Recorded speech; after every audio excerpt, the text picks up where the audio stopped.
श्री खोजी जी का गुरु प्रदत्त नाम श्री चतुरदास जी था। गुरु के मन के भाव की खोज करने के कारण श्री गुरुदेव जी ने इन्हें श्री खोजी जी की उपाधि प्रदान की। इस संबंध में कथा है कि एक बार आपके श्री गुरुदेव लघु शंका करने गए। आप उनके हाथ पैर की शुद्धि के लिए जल लिए खड़े थे। श्री गुरुदेव जब आपके पास आए तो हंसने लगे। आपने बड़ी विनम्रता से पूछा, गुरुदेव आपके हंसने का क्या कारण है? सेवक से कोई भूल हो गई है क्या?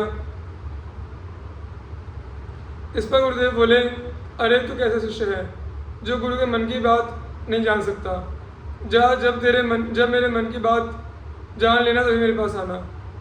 श्री गुरुदेव की आज्ञा के अनुसार आप गुरु चरणों का स्पर्श कर वहाँ से चल दिए। आपने बहुत से संतों महात्माओं से गुरुदेव के मन की बात पूछी, पर कोई भी उत्तर देने में सक्षम न हुआ। अंत में एक दिन आपकी भेंट श्री कबीरदास जी से हो गई। उनके समक्ष भी आपने बड़ी विनम्रतापूर्वक यही प्रश्न रखा। श्री कबीरदास जी महाराज प्रसिद्ध संत थे। उन्होंने तुरंत ही आपके श्री गुरुदेव के मन की बात जान ली और आपको बताया कि आपके गुरुदेव जब लघु शंका कर रहे थे तो समुद्र प्रवाह में एक पीपल का फल भी आ गया था। उसे पैसे देखकर आपके गुरुदेव को मनुष्य जीवन की असारता का ध्यान आ गया। उन्होंने सोचा कि जब तक यह पेड़ या फल पीपल के पेड़ में लगा था तो इसका अस्तित्व था। जब यह उस महाविडप से पृथक हो गया तो मूत्र प्रवाह में बह रहा है। यह स्थिति मनुष्य की भी है। जब तक वह परमपिता परमात्मा से जुड़ा है तब तक कितना सुखी रहता है। जब वह उससे पृथक होकर संसार में आ जाता है तो इसी प्रकार मूत्र प्रवाह में बहता है। फिर भी अज्ञान और अहंकारवश अपने को श्रेष्ठ समझता है। ये सोच उन्हें हंसी आ गई। श्री कबीरदास जी से इस प्रकार रहस्य बोध प्राप्त कर आप पुनः श्री गुरुदेव के पास आए और उनसे उपयुक्त सारी बात बताई। श्री गुरुदेव जी बहुत प्रसन्न हुए और बोले, तुमने मेरे मन के भाव को खोज लिया, अतः आज से तुम्हारा नाम खोजी प्रसिद्ध होगा। श्री खोजी जी के गुरुदेव भगवत चिंतन में परम प्रवीण थे। उन्होंने अपने शरीर का अंतिम समय जानकर अपनी मुक्ति के प्रमाण के लिए 1 घंटा बांध दिया और सभी शिष्य सेवकों से कह दिया कि हम जब श्री प्रभु की प्राप्ति कर लेंगे तो 1 घंटा अपने आप बज उठेगा। यही मेरी मुक्ति का प्रमाण जानना। परंतु आश्चर्य यह हुआ कि उन्होंने शरीर का त्याग तो कर दिया परंतु घंटा नहीं बजा। तब शिष्य सेवकों को बड़ी चिंता हुई। श्री गुरुदेव जी के शरीर त्याग के समय श्री खोजी जी स्थान पर नहीं थे। ये बाद में आए जब इनको समस्त वृत्तांत विदित हुआ। तो जहाँ श्री गुरु जी ने लेटकर शरीर छोड़ा था, श्री खोजी जी ने भी वहीं पौड़कर ऊपर देखा तो उन्हें एक पका हुआ आम दिखाई पड़ा। इन्होंने उस आम को तोड़कर उसके 2 टुकड़े कर दिए। उसमें से एक छोटा जंतु कीड़ा निकला और वह जंतु सबके देखते देखते अदृश्य हो गया। घंटा अपने आप बज उठा। हुआ यूं कि श्री खोजी जी के गुरुदेव तो प्रथम ही प्रभु को प्राप्त कर चुके थे, यह सब प्रसिद्ध है। परंतु बाद में शरीर त्याग के समय अच्छा पका फल देखकर भगवान के भोग योग विचार कर उनके मन में यह नवीन अभिलाषा उत्पन्न हुई कि इसका तो भगवान को भोग लगाना चाहिए। भक्ति उस इच्छा को भक्तवश्य भगवान ने सफल किया। भक्तमाल के टीकाकार श्री प्रियदास जी इस घटना का वर्णन अपने कवित्व में इस प्रकार करते हैं।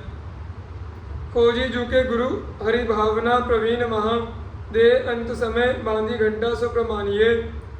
पावे प्रभु जब तब बाजी उठे जानो यही। पाए पैना बाजो बड़ी चिंता मन आनिए। तब तो प्रगट श्याम ल्याय यों लेवाए। घर देखी मूड फौरो कहो कैसे ऐसे प्रभु फेरिए। विनती करत कर जोड़ी अंग पट धारो।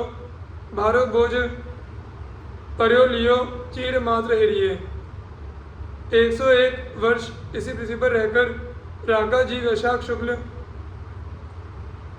पूर्णिमा संवत 1542 को अपनी पत्नी बागा जी के साथ परमधाम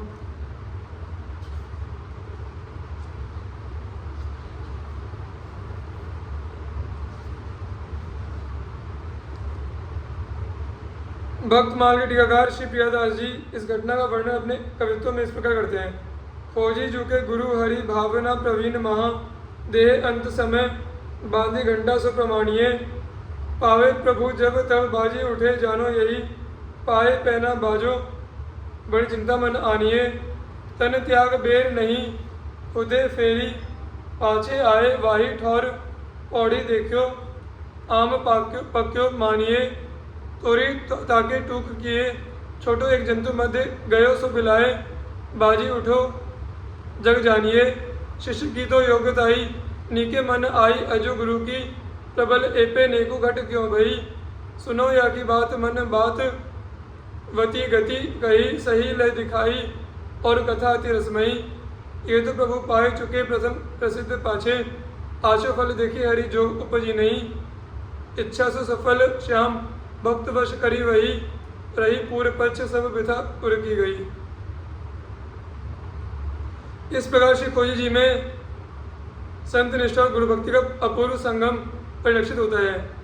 आपने अपना सारा जीवन संत भगवत सेवा में बिताया। श्री रांगा मांगा जी पंढरपुर में लक्ष्मी दत्त नाम के एक ऋग्वेदी ब्राह्मण रहते थे। ये संतों की बड़ी प्रेम से सेवा किया करते थे। एक बार इनके यहाँ साक्षात नारायण संत रूप से पधारे और आशीर्वाद दे गए कि तुम्हारे यहाँ एक परम विरक्त भगवत भक्त पुत्र होगा। इसके अनुसार मान शीर्ष शुक्ल द्वितीय गुरुवार संवत 1347 विक को धन लग्न में इनकी पत्नी रूपा देवी ने पुत्र प्राप्त किया।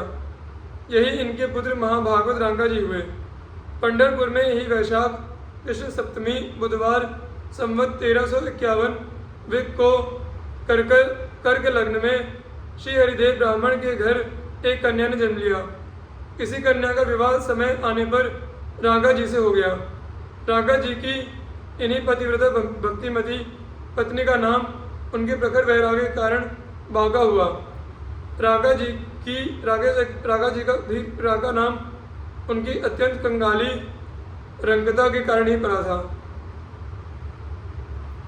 रांगा जी रंग तो थे ही, फिर जगत की दृष्टि उनकी ओर क्यों जाती। इस कंगाली को पति पत्नी दोनों ने भगवान की कृपा के रूप में बड़े हर्ष से सिर चढ़ाया था, क्योंकि दया में प्रभु अपने प्यारे भक्तों को अनर्थों की जड़ धन से दूरी रखते हैं।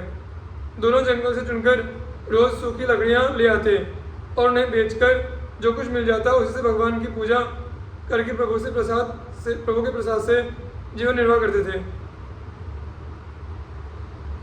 उनके मन में कभी किसी सुख आराम या भोग की कल्पना ही नहीं जागती थी। श्री रांगा जी जैसा भगवान का भक्त इस प्रकार दरिद्रता के कष्ट भोगे, यह देखकर नामदेव जी को बड़ा विचार होता था। रांगा जी किसी का दिया कुछ लेते भी नहीं थे। नामदेव जी ने श्री पांडु रंग से प्रार्थना की रांगा जी की दरिद्रता दूर करने के लिए। भगवान ने कहा, नामदेव रांगा तुम्हें हृदय ही है, वह धन की इच्छा करे तो उसे क्या धन का अभाव रह सकता है। परंतु धन के दोषों को जानकर वह उसे दूर ही रहना चाहता है, देने पर भी वह कुछ लेगा नहीं। तुम देखना ये चाहो तो कल प्रातःकाल वन के रास्ते छिपकर देखना। दूसरे दिन भगवान ने सोने की मोहरों से भरी थैली जंगल के मार्ग में डाल दी। कुछ मोहरें बाहर बिखेर दी और छिप गए अपने भक्त का चरित्र देखने। रांगा जी नित्य की भांति भगवान नाम का कीर्तन करते चले आ रहे थे। उनकी पत्नी कुछ पीछे थी। मार्ग में मोहरों की थैली देखकर पहले तो आगे जाने लगे, पर फिर कुछ सोचकर वहीं ठहर गए और हाथों में धूल लेकर थैली तथा मोहरों को रखने लगे। इतने में उनकी पत्नी समीप आ गई। उन्होंने पूछा, आप यहाँ क्या ढक रहे हैं? रांगा जी ने उत्तर नहीं दिया। दोबारा पूछने पर बोले, यहाँ सोने की मोहरों से भरी थैली पड़ी है।